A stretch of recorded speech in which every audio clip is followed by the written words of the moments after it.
पंढरपूर येथील आषाढीचा सोहळा आटपून संत गजानन महाराजांची पालखी स्वगृही परतली आहे।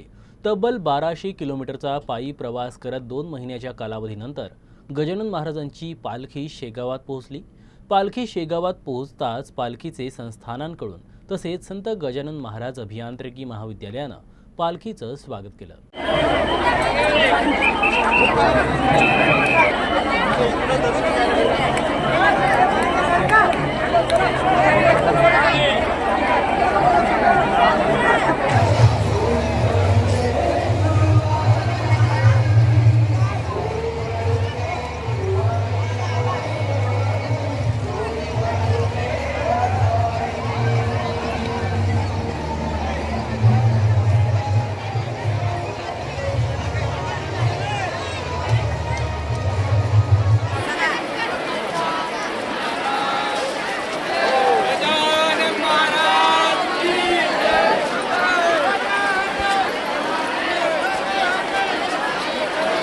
खूप छान अनुभव आला सर। पहिल्या वेळेसच आलेली आहे, पण इतकी सुंदर व्यवस्था आणि इतकं सगळं चांगलं नियोजन आहे प्रत्येक ठिकाणी।